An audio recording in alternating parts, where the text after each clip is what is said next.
നാളത്തെ ഭാവി എന്ന് പറയുന്നത് ഒന്ന് ഫോട്ടോണിക്സിൽ ഗ്രേറ്റ് ഇൻവെസ്റ്റ്മെന്റ് വരാം.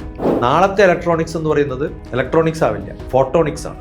അല്ല, എന്താണ് ഈ ഫോട്ടോണിക്സ് എന്ന് പറഞ്ഞാൽ നമ്മളിപ്പോൾ ഒരു ഉദാഹരണത്തിന് പറഞ്ഞാൽ നമ്മൾ കോയിൻ ഇടുന്ന സമയത്ത് നമ്മൾ ഹെഡ് ഓർ ടെയിൽ എന്നല്ലേ ചോദിക്കുന്നു.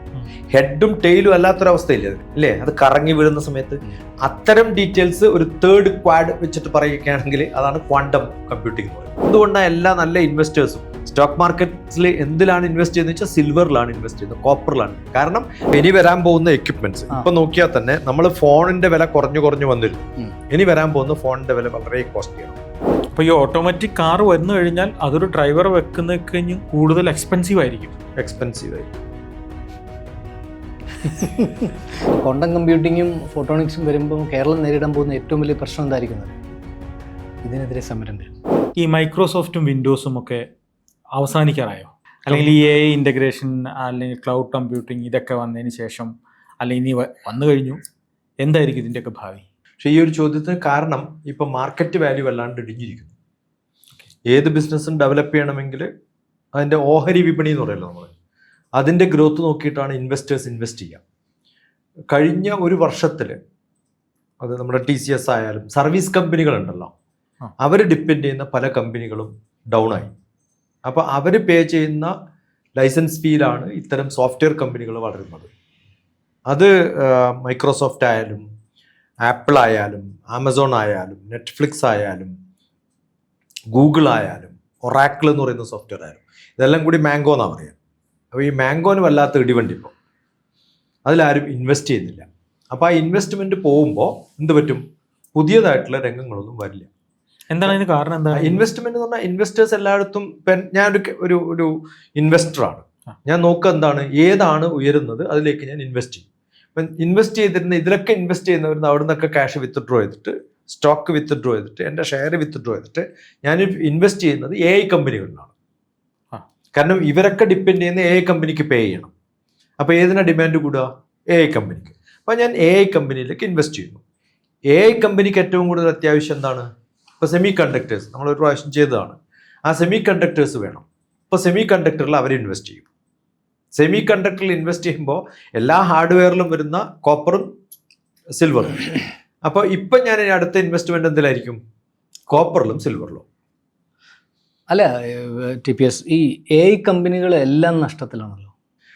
AI കമ്പനികൾ നഷ്ടത്തിലാവാനുള്ള ഒരു കാരണം എന്താ വെച്ചാൽ അവർ ആദ്യത്തെ ബിസിനസ് തുടങ്ങുന്ന സമയത്ത് നമ്മൾ സാമ്പിൾ കൊടുക്കുമല്ലോ ഫ്രീ ആയിട്ട്. നിങ്ങളൊക്കെ അത് ഉപയോഗിക്കാൻ തുടങ്ങി. ഉപയോഗിക്കാൻ തുടങ്ങുമ്പോഴാണ് 3 ഇമേജ് നിങ്ങൾ ഉപയോഗിക്കും. ഉപയോഗിച്ച് കഴിഞ്ഞ് 4ാമത്തെ പ്രൊഡ്യൂസ് ചെയ്യാൻ പറയും ടേക്ക് ദ ലൈസൻസ്. അപ്പോൾ മിക്കവാറും ആൾക്കാർ അടുത്തതിലേക്ക് ജമ്പ് ചെയ്യും. അവിടെയും 3-4 പ്രാവശ്യം. അപ്പോൾ വളരെ പോപ്പുലറായിട്ട് AI കമ്പനികൾ വളരെ ഗ്രേറ്റ് ആണെന്നുള്ളൊരു തോന്നൽ നമുക്കുണ്ടായി.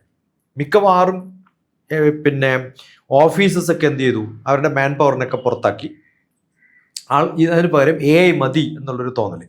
ഏറ്റവും ഡിമാൻഡ് AIക്കാണ്. അപ്പോഴാണ് ഇവരുടെ ലൈസൻസ് ഫീ എന്ന് പറയുന്നത് ഈ മനുഷ്യന്മാർക്ക് ശമ്പളം കൊടുക്കുന്നതിനേക്കാളും കൂടുതലാണെന്ന് മനസ്സിലായത്. അപ്പോൾ കമ്പനികൾ എന്ത് ചെയ്തു? മന്ത്ലി നോക്കുമ്പോൾ ഇപ്പം ഞാനൊരു 10 പേർക്ക് ചെയ്യാൻ പറ്റുന്ന പണി ഒരു AI ചെയ്യും എന്ന് പറഞ്ഞ് നമ്മൾ എന്ത് ചെയ്യും?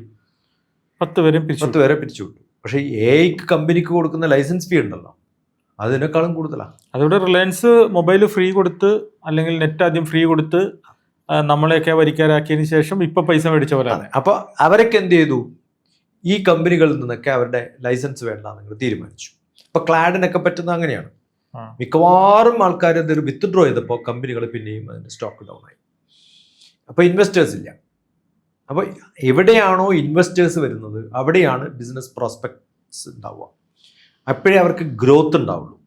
ഈ സ്റ്റാഗ്നൻ്റ് ആയിട്ടുള്ള ഒരു ബിസിനസ്സിനും പണി നടക്കില്ല. പിന്നെ ഇപ്പം നമ്മൾ ഉപയോഗിക്കുന്ന കമ്മ്യൂണിക്കേഷൻസ് സിസ്റ്റം എന്നൊക്കെ പറയുന്നത് ഫൈബറും ഒപ്റ്റിക്സും ഇലക്ട്രോണിക്സും ഒക്കെയാണ്. നാളത്തെ ഇലക്ട്രോണിക്സ് എന്ന് പറയുന്നത് ഇലക്ട്രോണിക്സ് ആവില്ല, ഫോട്ടോണിക്സ് ആണ്. ഫോട്ടോണിക്സ് എന്ന് പറഞ്ഞാൽ ഇപ്പം നമ്മൾ കൊച്ചിനിലാണ് സംസാരിക്കുന്നത്.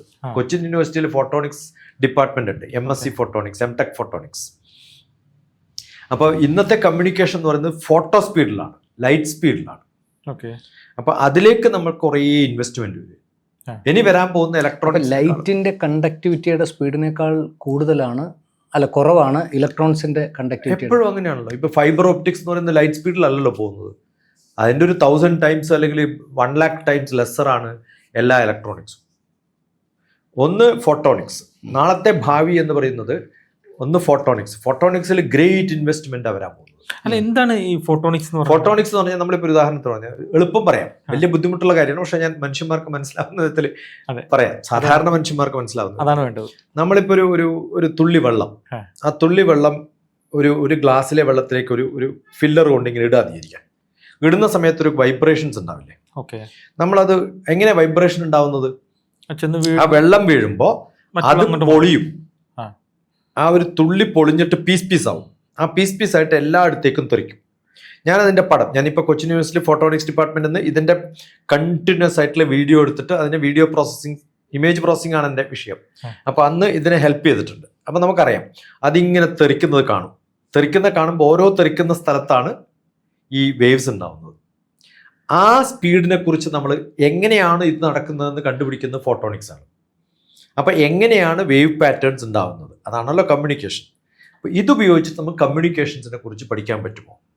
ഹൗ ഡസ് ഇറ്റ് വർക്ക് എന്നുള്ള തരത്തിൽ അത്രയും മൈന്യൂട്ട് ലെവലിൽ ഇത് പഠിക്കുന്നതാണ് നമ്മുടെ കമ്മ്യൂണിക്കേഷൻ ലെവൽ. അത് ഫോട്ടോണിക്സ്. ഇപ്പം സാധാരണക്കാരെ സംബന്ധിച്ചിടത്തോളം, അതായത് ഒരു ഇലക്ട്രോണിക്സ് ടി വിയും ഒരു ഫോട്ടോണിക്സ് ടി വിയും തമ്മിൽ ഉണ്ടെങ്കിൽ ഫോട്ടോണിക്സ് ടി വി കുറച്ചുകൂടെ ഫാസ്റ്റ് ആയിരിക്കും, കുറച്ചുകൂടെ ക്ലാരിറ്റി, റെസൊല്യൂഷൻ കൂടും.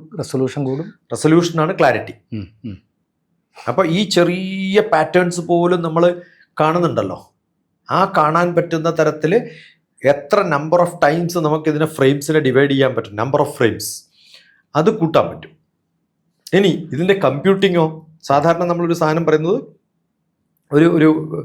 ഒരു കോയിൻ തിരിച്ചാൽ, നമ്മൾ കോയിൻ ഇടുന്ന സമയത്ത് നമ്മൾ ഹെഡ് ഓർ ടെയിൽ എന്നല്ലേ ചോദിക്കുള്ളൂ. ഹെഡും ടെയിലും അല്ലാത്തൊരവസ്ഥയില്ലേ അതിന്, അല്ലേ? അത് കറങ്ങി വീഴുന്ന സമയത്ത് അത്തരം ഡീറ്റെയിൽസ് ഒരു തേർഡ് ക്വാഡ് വെച്ചിട്ട് പറയുകയാണെങ്കിൽ അതാണ് ക്വാണ്ടം കമ്പ്യൂട്ടിംഗ് എന്ന് പറയുന്നത്. എസ് ഓർ നോ, 0 1 അല്ലാതെ വേറൊരു അവസ്ഥയെ കൂടി നമ്മൾ പറയുമ്പോഴാണ് ക്വാണ്ടം കമ്പ്യൂട്ടിംഗ് എന്ന് പറയുന്നത്. ക്വാണ്ടം കമ്പ്യൂട്ടിങ്ങും ഫോട്ടോണിക്സും ആയിരിക്കും നാളത്തെ കമ്പ്യൂട്ടറിൻ്റെ സ്റ്റൈൽ തന്നെ. ഇപ്പോൾ ഇന്ന് നമുക്കുണ്ടാകുന്ന ഹാർഡ്വെയർ എന്ന് പറയുന്ന സാധനം ഉണ്ടല്ലോ, മേ ബി അനദർ 20-30 years, നമ്മളെ 30 years ആയിരുന്നു നമ്മുടെ ഇലക്ട്രോണിക്സിൽ ഒരു വലിയ മാറ്റമൊന്നും വന്നിട്ടില്ല. അതിന് മുമ്പ് വന്നിട്ടുള്ള ഇലക്ട്രോണിക്സ് മാറ്റം കഴിഞ്ഞു, കമ്പ്യൂട്ടർ ഉണ്ടായി, പിന്നെ സോഫ്റ്റ്വെയറിലാണ് ഒരു 20-30 years ഫോക്കസ് ഉണ്ടായിരുന്നത്. ഇനി വരുന്ന 30 years വരുന്നത് പിന്നെയും ഹാർഡ്വെയറിലേക്കാണ് വരിക. ഈ ഇലക്ട്രോണിക്സ് ഇവിടെ എങ്ങനെ വർക്ക് ചെയ്യും എന്നുള്ളതിന് പകരം പുതിയ ഇലക്ട്രോണിക്സ് ഉണ്ടാക്കിയാൽ how can I make it faster. അത് വലിയൊരു ക്വാണ്ടം ജമ്പ് ആയിരുന്നു കമ്മ്യൂണിക്കേഷനിൽ. സാധാരണ കോപ്പർ വയറൊന്ന് മാറിയിട്ട് ഫൈബർ ഒപ്റ്റിക്സിലേക്ക് വരുമ്പോൾ. അപ്പോൾ ഇത് ശരിക്കും വർക്ക് സ്റ്റേഷൻസ്, കമ്പ്യൂട്ടർ സെൻറ്റേഴ്സ്, അല്ലെങ്കിൽ നമ്മുടെ ഓഫീസിലെ കമ്പ്യൂട്ടേഴ്സൊക്കെ ഭയങ്കര സൂപ്പർ എഫിഷ്യൻറ്റ് കമ്പ്യൂട്ടേഴ്സ് ആയിരിക്കും. ഇതൊക്കെ മാറും. ഇന്നുള്ള ഹാർഡ്വെയർ ഉപയോഗിക്കാൻ പറ്റാത്ത അവസ്ഥ, ഇന്നുള്ള ഫോണുകളൊന്നും ഉപയോഗിക്കാൻ പറ്റാത്ത അവസ്ഥ, അങ്ങനെ ഒരു 20-30 years കൊണ്ട് വരാം. കാരണം എല്ലാവരും നോക്കുന്നത് ഈ സ്പീഡൊന്നും പറയാം. നമ്മളിപ്പോൾ 3G 4G 5G എന്നൊക്കെ നമ്മളിപ്പോൾ ഇവിടെ റിയലൈസ് ചെയ്തിട്ടുണ്ടല്ലോ. നമ്മളെ ഫിസിക്കൽ കണക്ഷൻസ്, നമ്മുടെ കമ്മ്യൂണിക്കേഷൻ, ഇതിലൊക്കെയുള്ള ഡെഫിഷ്യൻസി കൊണ്ട്, നമ്മുടെ ഇലക്ട്രോണിക്സിൻ്റെ ഡെഫിഷ്യൻസി കൊണ്ടാണ് നമുക്കത് പറ്റാത്തത്.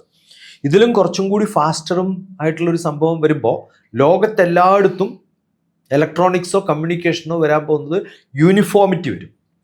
നമ്മളെക്കാളും ഒരു 10 ഇരട്ടി 100 ഇരട്ടി വലുപ്പം പിന്നെ സ്പീഡിലായിരിക്കും അമേരിക്കയിൽ ഇപ്പോൾ കമ്മ്യൂണിക്കേഷൻ നടക്കുന്നത്. നമ്മൾ ഈ പറയുന്ന കറങ്ങിക്കൊണ്ടിരിക്കുകയൊന്നുമില്ല. നമ്മളിപ്പോൾ ഫോൺ ഉപയോഗിക്കുമ്പം എന്തെങ്കിലും മെസ്സേജ് അയക്കുമ്പോൾ നിങ്ങൾക്ക് കറങ്ങിക്കൊണ്ടിരിക്കും, അല്ലെങ്കിൽ ഒരു എക്സ്ക്ലമേഷൻ റെഡ് മാർക്കിൽ വരും, യു കുഡ് നോട്ട് സെൻഡ് എന്ന്. ഒരിക്കലും അഡ്വാൻസ്ഡ് നേഷനിൽ അങ്ങനെ പറ്റുന്നില്ലല്ലോ.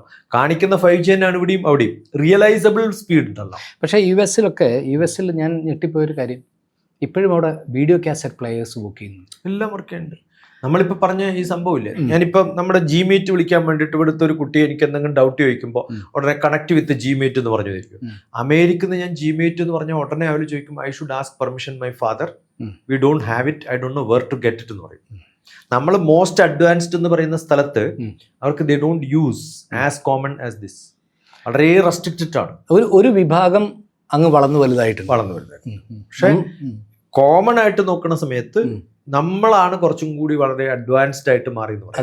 യൂസബിലിറ്റി, സാധാരണക്കാരന്. ഈവൻ നമ്മൾ ഈ കലൂര്, ഞാൻ ഞെട്ടിപ്പോയൊരു കാര്യം എന്ന് പറഞ്ഞാൽ, ഒരു ദിവസം കാറിൽ ആരെയോ സതീശനെയാണെന്ന് തോന്നുന്നു, ഒരെന്തോ ആവശ്യത്തിന് പുറത്തേക്ക് പോയപ്പോൾ ആ റോഡ് സൈഡിൽ കിടന്നുറങ്ങുന്ന ഒരാൾ സ്മാർട്ട് ഫോൺ വെച്ച് അയാളുടെ വീട്ടിലേക്ക് വിളിച്ച് സംസാരിച്ചുകൊണ്ടിരിക്കുകയാണ്.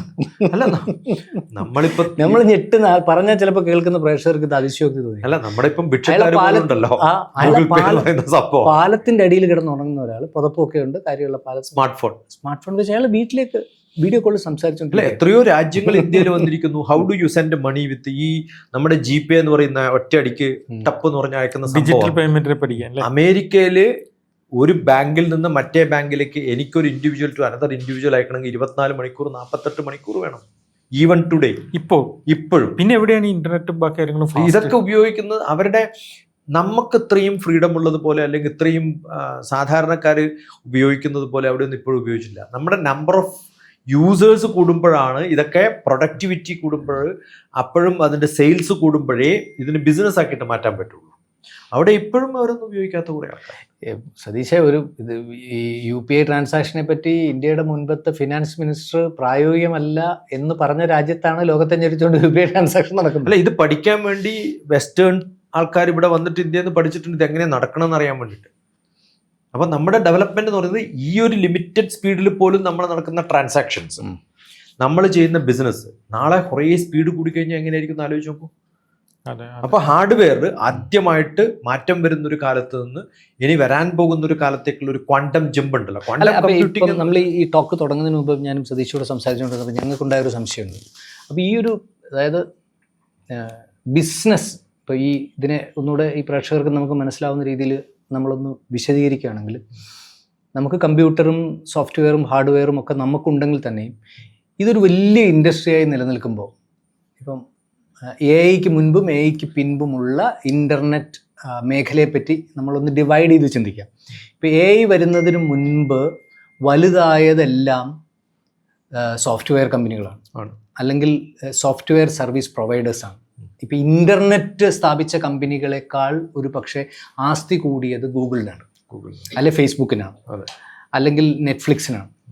ഇനി അതല്ലാതെ ഹാർഡ്വെയറിന് ഒരു വിപ്ലവം ഉണ്ടാകും എന്ന് TPS പറയുമ്പോൾ ഈ ഗൂഗിളും മെറ്റയും മൈക്രോസോഫ്റ്റും പോലെയുള്ള കമ്പനികളുടെ പ്രസക്തി ഇല്ലാതാകുമെന്നാണോ കുറയുമെന്നാണോ? എന്താണ് ഉദ്ദേശിച്ചത്? ഇപ്പം നമ്മൾ സാധാരണ പറയല്ലേ, എനിക്കൊരു വര വരച്ചു, ഈ വര ചെറുതാക്കാൻ നമ്മൾ എന്ത് ചെയ്യണം? അതിനേക്കാളും വലിയൊരു വര വരയ്ക്കണം. അതെ. ഇപ്പൊ ഇതൊന്നും ചെറുതാവുന്നല്ല ഞാൻ പറഞ്ഞത്, അത് അതുപോലെ നിൽക്കുന്നുണ്ട്. പക്ഷെ അടുത്ത് വരാൻ പോകുന്ന ഇൻഡസ്ട്രി ഇതിനേക്കാളും കയറിപ്പോവാൻ പോവാണ്.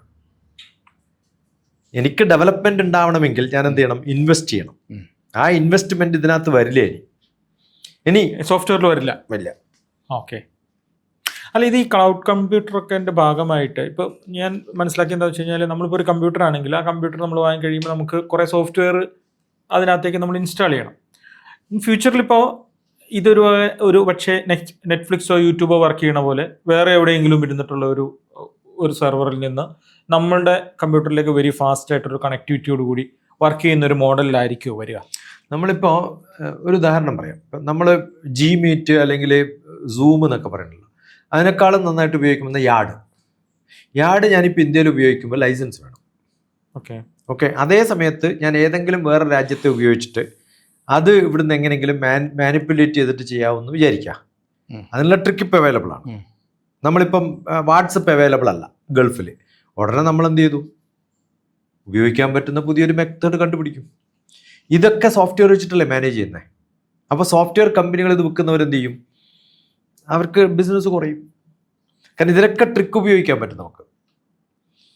അപ്പോൾ ഓരോന്നിനും സോഫ്റ്റ്വെയർ മാനിപ്പുലേഷനിലെ ട്രിക്കുകൾ നമ്മുടെ കയ്യിൽ വരുമ്പോൾ അവർക്ക് എത്താവുന്ന ലൈസൻസ് ഫീസ് നമുക്ക് ഏത് പ്രൊഡക്റ്റ് ഒരു ഇപ്പം പറഞ്ഞല്ലോ, കമ്പ്യൂട്ടർ വരുമ്പം ഇതിലൊക്കെ പാക്കേജ്ഡ് ആയിട്ടുള്ളൊരു പ്രൈസ് അതിനകത്തുണ്ട്. അപ്പോൾ അസംബിൾ ചെയ്യുന്ന കമ്പ്യൂട്ടറിന് എവിടുന്ന സോഫ്റ്റ്വെയർ കിട്ടുന്നത്? നിങ്ങൾ നെഹ്റു പ്ലേസ് എന്ന് പറഞ്ഞിട്ട് ഡൽഹിയിലുള്ളൊരു സ്ഥലമില്ലേ, നിങ്ങൾക്ക് ഏത് സോഫ്റ്റ്വെയറാണ് വേണ്ടത്? എല്ലാ പൈറേറ്റഡ് വെർഷനും റിലീസ് ചെയ്യുന്ന ദിവസം അവിടെ കിട്ടും. അത് പോസിബിൾ ആണ്. നമുക്കത് ക്രാക്ക്ഡ് പൈറേറ്റഡ് സാധനം അവർ തരും. എല്ലാ സാധനത്തിനും നമുക്ക് ഡ്യൂപ്ലിക്കേറ്റ് ഉണ്ടാക്കാൻ പറ്റുന്നു. ഇപ്പോൾ ഈ ഹാർഡ്വെയർ വരുമ്പോൾ എന്ത് പറ്റുമെന്ന് വിചാരിച്ചാൽ, പുതിയ ഹാർഡ്വെയർ വരുമ്പോൾ കുറച്ചു കാലം വരെ നല്ല ബിസിനസ് വരും. ആ ബിസിനസ് വരുന്നത് സെമി കണ്ടക്ടേഴ്സ് ഉണ്ടാക്കാൻ ആവശ്യമായിട്ടുള്ള കോമ്പണൻസ് അവർക്ക് വേണം. ആരുണ്ടാക്കിയാലും സെമി കണ്ടക്ടേഴ്സിൽ ഉപയോഗിക്കുന്ന സിൽവറും കോപ്പറും ഒരേപോലെയല്ലേ.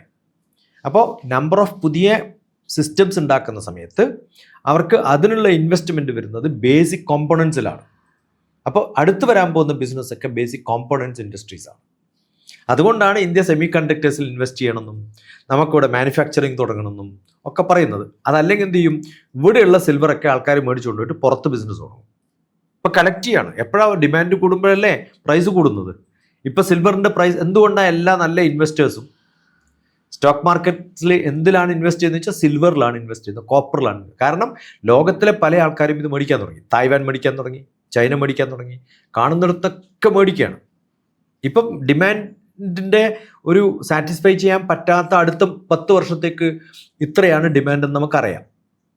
അപ്പോൾ അത്രയും ഡിമാൻഡ് സപ്ലൈ ഇല്ല എന്ന് വരുന്ന സമയത്ത് പ്രൈസ് കൂടും. അപ്പോൾ എവരിബഡി സ്റ്റാർട്ടഡ് ബാർഗൈനിങ്. സ്വർണ്ണത്തെക്കാൾ കൂടുതൽ ഇനി സിൽവർ ചിലപ്പം വില കൂടി വില കൂടി. കാരണം സ്വർണ്ണത്തിന് അങ്ങനെ ഒരു അപ്ലിക്കേഷൻ ഇല്ല.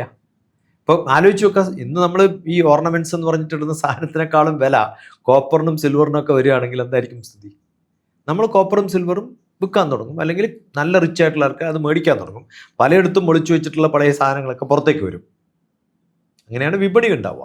വിപണിയാണ് ബിസിനസ് തീരുമാനിക്കുന്നത്. ബിസിനസ്സാണ് പവർ തീരുമാനിക്കുന്നത്.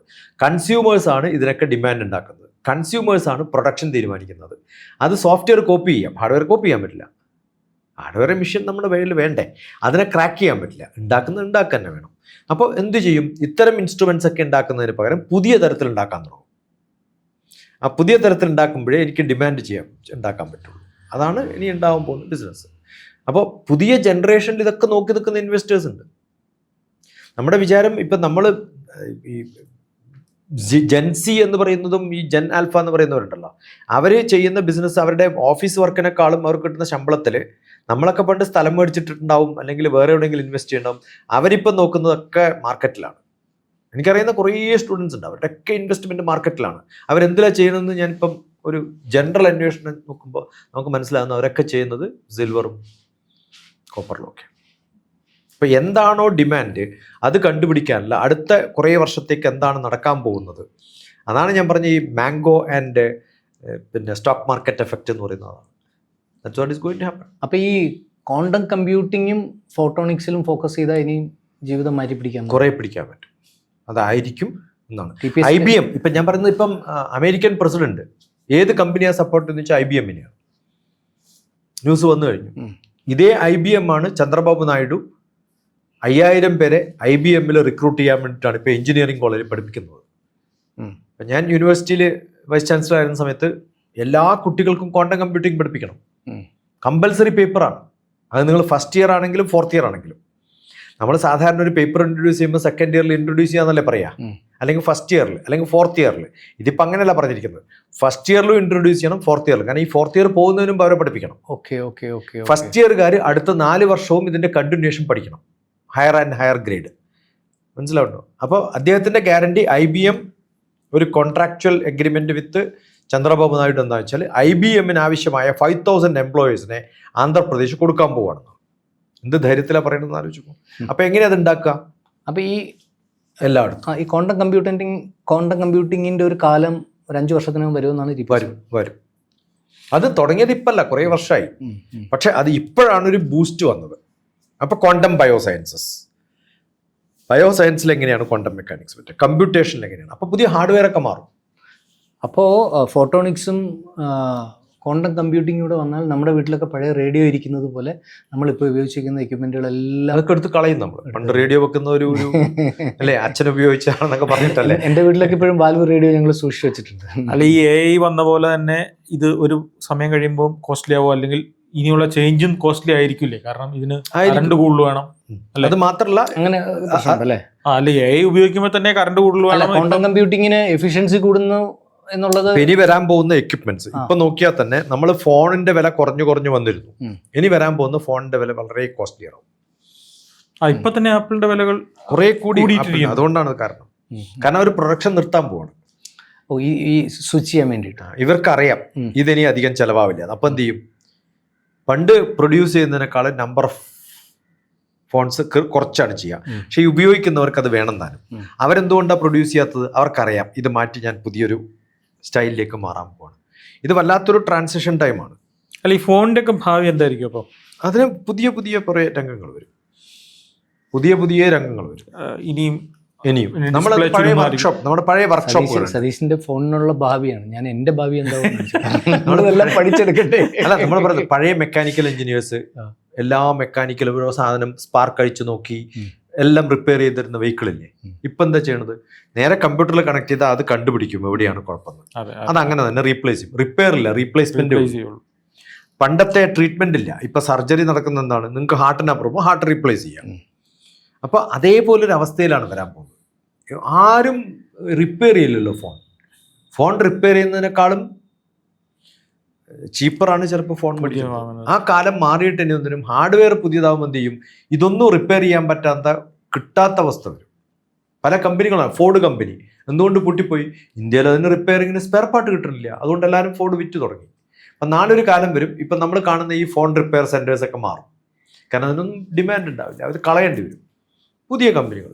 ഇതൊക്കെ റീസൈക്കിൾ ചെയ്യാൻ പറ്റുമോ ഈ ഇരിക്കുന്ന ഫോണുകളോ?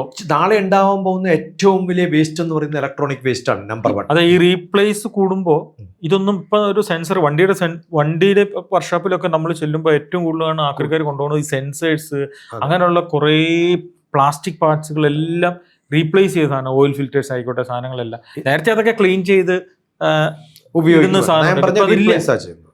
ഇപ്പൊ രണ്ടാമത് നടക്കാൻ പറ്റുന്നതെന്ന് വെച്ചാൽ ഇപ്പൊ നമ്മളിപ്പോ ഇലക്ട്രിക് വെഹിക്കിൾസ്, ആ ബാറ്ററി ഉണ്ടാക്കാനുള്ള റിസോഴ്സ് ഉണ്ടല്ലോ ഇപ്പം. അതിനും അതിന്റെ പിന്നെ ബേസിക് ആയിട്ടുള്ള മെറ്റൽസും ഓർസും ഒക്കെ വേണ്ടേ? എവിടുന്നെങ്കിലും ഖനിയിൽ നിന്ന് കൊണ്ടുവരുന്ന സാധനമാണല്ലോ ഈ ഇതിനകത്തൊക്കെ ചേർക്കുന്നത്. അപ്പോൾ അത് അവൈലബിൾ അല്ലാത്തൊരു കാലം വരും. നിങ്ങളുടെ ഇലക്ട്രിക് കാറ് വളരെ ചീപ്പറാണ് ഇപ്പം. ഒരു കാലം വരും ചിലപ്പം ബാറ്ററികൾ അവൈലബിൾ അല്ലാണ്ട്. അപ്പോൾ എന്ത് ചെയ്യും? ഈ പഴയ സാധനങ്ങൾ റീസൈക്കിൾ ചെയ്യാൻ പറ്റുമോ? അതാ ഞാൻ പറഞ്ഞത്, ഒരു ലിമിറ്റ് ഉണ്ട് അതിനൊക്കെ. ഓക്കെ, ആ ലിമിറ്റ് കടക്കുന്ന സമയത്ത് പുതിയ സാധനങ്ങൾ തന്നെ വേണ്ടി വരും. അതിലും ഉപയോഗിക്കുന്ന സോഫ്റ്റ്വെയറുകളുടെ ലൈസൻസ് ഫീസൊക്കെ വരുമ്പോഴാണ് പലരുടെയും ധാരണ ഇതൊക്കെ വളരെ ഫ്രീ ആയിട്ട് വരുന്നതാണ്. അല്ല, നിങ്ങൾക്ക് ടെസ്ല മേടിച്ചു കഴിഞ്ഞാൽ ഓട്ടോമാറ്റിക് കാർ എന്ന് പറഞ്ഞ് തരും. പക്ഷേ ഒരു കൊല്ലം കഴിയുമ്പോൾ they will charge you the license fee for the സോഫ്റ്റ്വെയറിന് ലൈസൻസ് ഫീ കൊടുക്കേണ്ടി വരും. Then it becomes costly. ഒന്നും ലോകത്ത് ഫ്രീ ആയിട്ട് കിട്ടില്ല എന്ന് മനസ്സിലാക്കുക. 2, ഈ ടെക്നോളജിക്കൽ ഡെവലപ്മെൻറ്റും ചേഞ്ചസും വരാൻ പോകുന്നത് ഫാസ്റ്ററാണ്. ഇതിനൊക്കെ ഇൻഫ്ലുവൻസ് ചെയ്യുന്നത് നമ്മൾ പഠിക്കുന്ന കുട്ടികളുടെ ഭാവിയാണ്.